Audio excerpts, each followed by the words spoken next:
Assalamualaikum warahmatullahi wabarakatuh.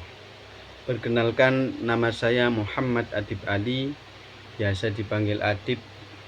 Saya adalah mahasiswa semester 3 STIT Raden Wijaya Kota Mojokerto. Nah, di video ini saya akan sedikit menjelaskan tentang organisasi kurikulum. Materi organisasi kurikulum ini salah satu materi mata kuliah pengembangan kurikulum. Nah, sini saya akan membahas definisinya terlebih dahulu.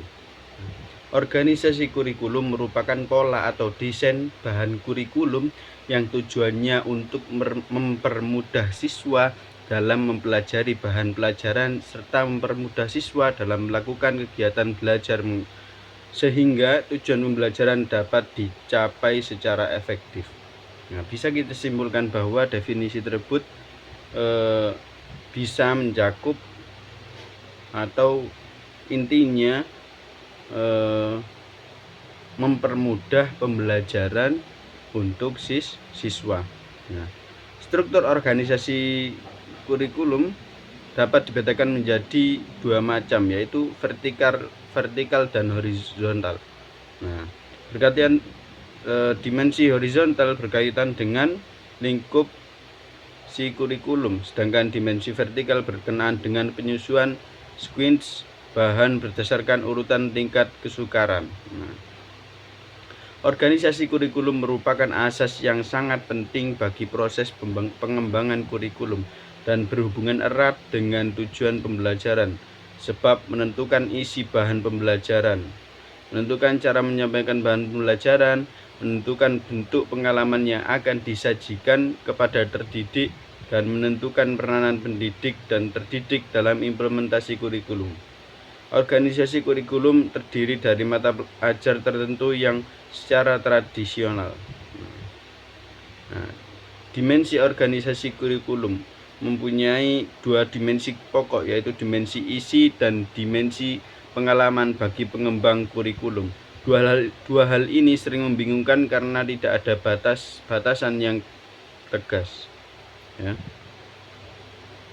Melihat dari dimensi kurikulum dari dua bentuk dimensi, yaitu hubungan vertikal dan hubungan horizontal.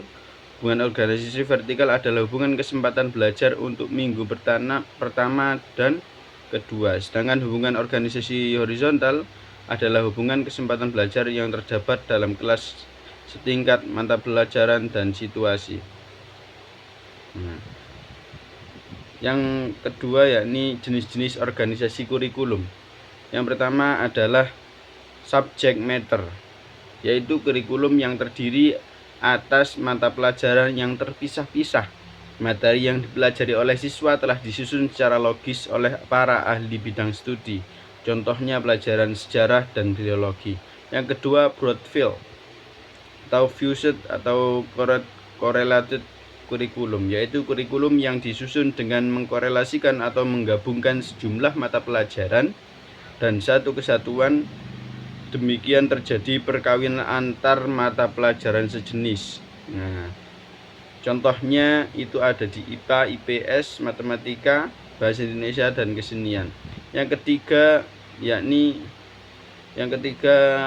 jenis-jenis kurikulum ini integrated kurikulum, yaitu kurikulum yang diorganisasikan dalam bentuk unit-unit tanpa harus ada mata pelajaran atau bidang studi. Pembelajaran dilaksanakan dengan unit teaching dan materinya menggunakan lesson. Pelajaran disusun bersama guru dan murid mengandung suatu masalah yang luas menggunakan metode problem solving sesuai dengan minat dan perkembangan anak. Contohnya mapel agama, bahasa, dan perhitungan. Yang keempat, core kurikulum, yaitu kurikulum inti yang diberikan kepada semua murid untuk mencapai keseluruhan program kurikulum secara utuh. Contohnya mapel agama dan BKN. Nah, itu sedikit penjelasan tentang organisasi kurikulum dari saya. Apabila ada salah kata ataupun sikap saya yang kurang berkenan, Kurang lebih mohon maaf. Dari saya kurang lebih mohon maaf. Wassalamualaikum warahmatullahi wabarakatuh.